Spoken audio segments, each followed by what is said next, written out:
상상해보세요. 당신의 가장 사적인 정보, 당신의 유전자 지문이 당신의 명시적인 동의 없이 사용된다면 어떨까요? 그것도 법 집행기관에 의해서 말입니다. 이것은 먼 미래의 디스토피아적 악몽일까요?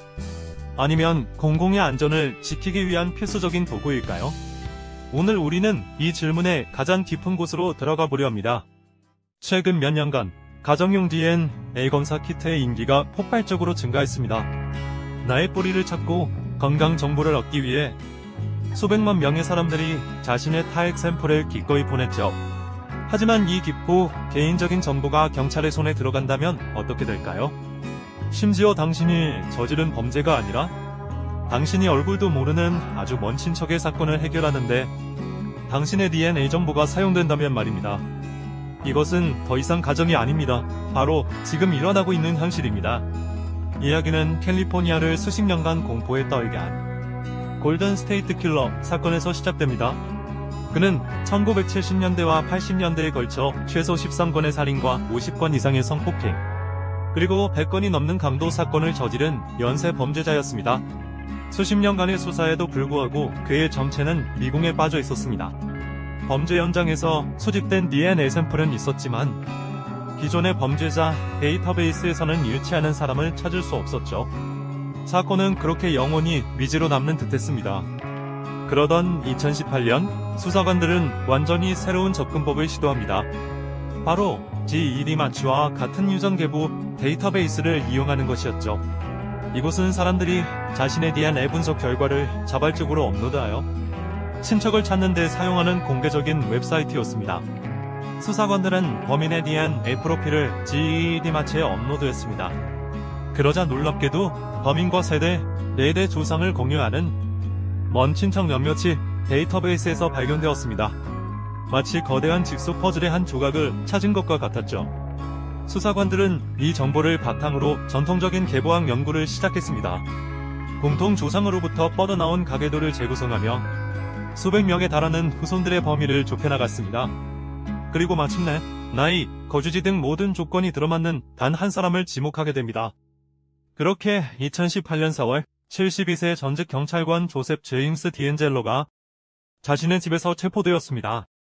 수십 년간 미국을 공포에 떨게 한 괴물의 정체가 먼 친척의 DNA 덕분에 밝혀지는 순간이었습니다. 피해자 가족들에게는 마침내 전이가 실현된 감격적인 순간이었죠. 이 사건은 법의학의 새로운 시대를 열었습니다. 전국의 미제 사건 담당 수사관들은 희망에 부풀었고 실제로 이 기법을 통해 수백 건의 살인 및 성폭행 미제 사건이 해결되었습니다. 잊혔던 피해자들에게 정의를 되찾아준 강력한 도구임은 분명합니다. 하지만 동전의 뒷면은 어떨까요?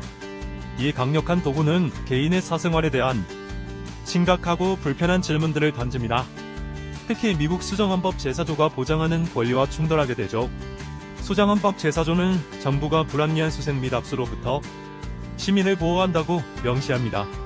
일반적으로 경찰이 당신의 집을 수색하려면 영장이 필요하죠. 당신의 집에 대한 합리적인 사생활 기대가 있기 때문입니다. 하지만 당신의 유전 정보는 어떨까요?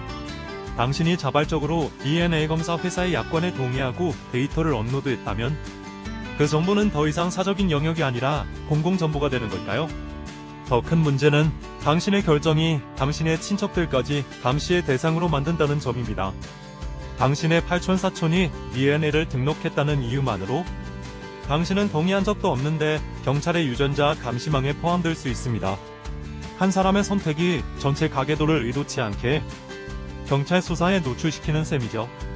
이것이 바로 유전적 감시라는 새로운 개념의 핵심입니다. 이 기술의 작동 원리를 조금 더 자세히 들여다볼까요? 가정용 DNA 검사는 우리 유전체의 전체 서열을 읽는 것이 아닙니다. 대신 개인 간의 차이를 보여주는 특정 지점들을 살펴봅니다. 이를 단일 염기 다용성, 즉 SNP라고 부릅니다.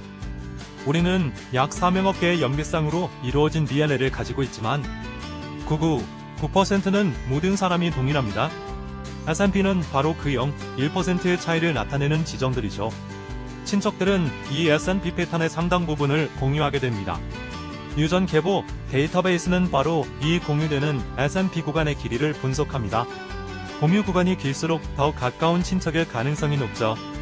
이 정보를 이용해 3촌 관계, 5촌 관계 등으로 추정하고 수사관들은 이를 단서로 가계도를 역으로 추적하는 것입니다. 그렇다면 우리가 DNA 검사를 의뢰하는 상업용 회사들은 이 문제에 대해 어떤 입장을 취하고 있을까요? 23and이나 Ancestry DNA 같은 대형 회사들은 법원의 영장 없이는 법 집행기관에 데이터를 제공하지 않는다고 명시합니다. 실제로 이들은 고객의 사생활 보호를 위해 법적 다툼을 벌이기도 하죠. 하지만 문제는 모든 회사가 그렇지 않다는 점입니다. 골든 스테이트 킬러 사건에 사용된 G1이 맞추는 당시 누구나 데이터를 검색할 수 있는 공개 정책을 가지고 있었습니다. 사건 이후 정책을 변경하긴 했지만 이는 회사의 정책이 언제든 바뀔 수 있음을 보여줍니다. 우리의 가장 민감한 정보가 기업의 야권 한 줄에 좌우되는 셈입니다. 이러한 혼란은 미국에만 국한된 문제가 아닙니다. 전 세계가 유전 정보의 취급을 두고 고심하고 있죠. 유럽연합의 경우 GDPR을 통해 유전 정보를 특별범주 개인 데이터로 분류하여 매우 엄격하게 보호합니다.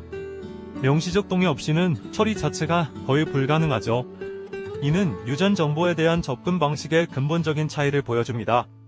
유럽이 개인의 권리 보호에 무게를 두는 반면 미국은 공공안전과 수사의 효율성 사이에서 아직 명확한 법적, 사회적 합의를 찾지 못한 상태입니다. 문제는 여기서 그치지 않습니다. 만약 유전 정보가 범죄 수사뿐 아니라 다른 목적으로 사용된다면 어떨까요? 예를 들어 보험회사가 당신의 유전 정보를 이용해 특정 질병에 걸릴 위험이 높다는 이유로 보험 가입을 거부하거나 더 높은 보험료를 부과할 수도 있습니다. 고용주가 채용 과정에서 특정 유전적 소인을 가진 지원자를 차별할 가능성도 배제할 수 없습니다. 이 사람은 스트레스에 유전적으로 취약해 와 같은 유전적 낙인이 찍힐 수도 있는 것이죠. 이는 유전적 차별이라는 또 다른 사회적 문제를 야기합니다. 한 걸음 더 나아가 볼까요? 만약 이 기술이 미제 사건 해결을 넘어 예측치 않을 사용된다면요? 특정 유전적 특성이 공격성과 관련이 있다는 연구 결과를 근거로 아직 범죄를 저지르지도 않은 사람을 잠재적 위험인물로 분류하고 사전 감시하는 시나리오도 상상해 볼 수 있습니다. 과학적 근거가 부족하더라도 기술은 종종 우리의 상상을 뛰어넘어 발전하니까요. 유전 데이터베이스의 편향성 문제도 심각합니다. 현재 상업용 DNA 데이터베이스는 대부분 유럽계 백인들의 데이터로 구성되어 있습니다. 이는 수사관들이 이 기법을 사용할 때 데이터베이스에 친척이 있을 확률이 높은 특정 인종 집단을 더 집중적으로 수사하게 될 수 있음을 의미합니다. 기존의 사회적 편견을 기술이 더욱 악화시킬 수 있는 것이죠. 사생활에 대한 고민은 사실 아주 오래전부터 있었습니다. 1890년 훗날 대법관이 된 루이스 브랜다이스와 그의 동료 세뮤얼 워렌은 사생활에 대한 권리라는 유명한 논문을 발표했습니다. 그들은 이 권리를 혼자 있을 권리라고 정의했죠. 사진 기술의 발달로 원치 않는 사생활 노출이 늘어난 것에 대한 문제 제기였습니다. 그렇다면 21세기의 유전 정보는 어떨까요? 우리의 유전 정보가 다른 개인 정보와 근본적으로 다르다고 할 수 있을까요? 많은 전문가들은 그렇다고 말합니다.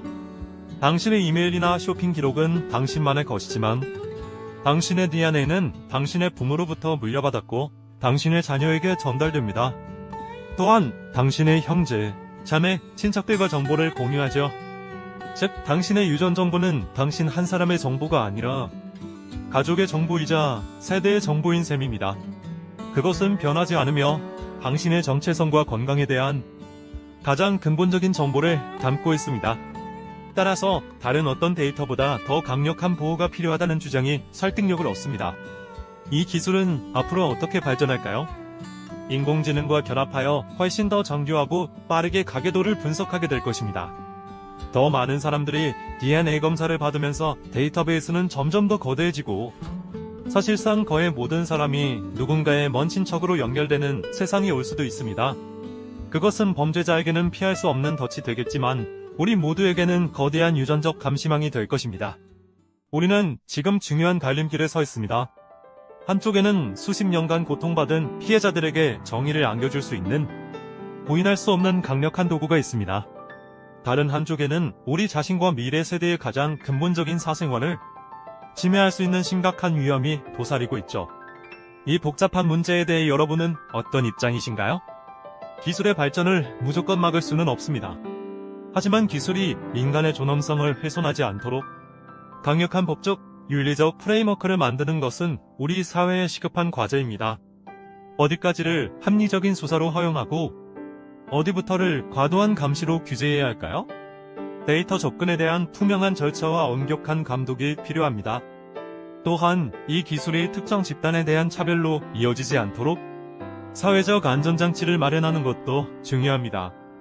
공공의 안전이라는 이점과 사생활 보호라는 근본적인 권리 사이의 핵심적인 긴장. 우리 사회는 이제 이 어려운 균형점을 찾아야 할 때입니다. 당신의 DNA는 과연 누구의 것입니까? 이 질문에 대한 답을 함께 찾아가야 합니다.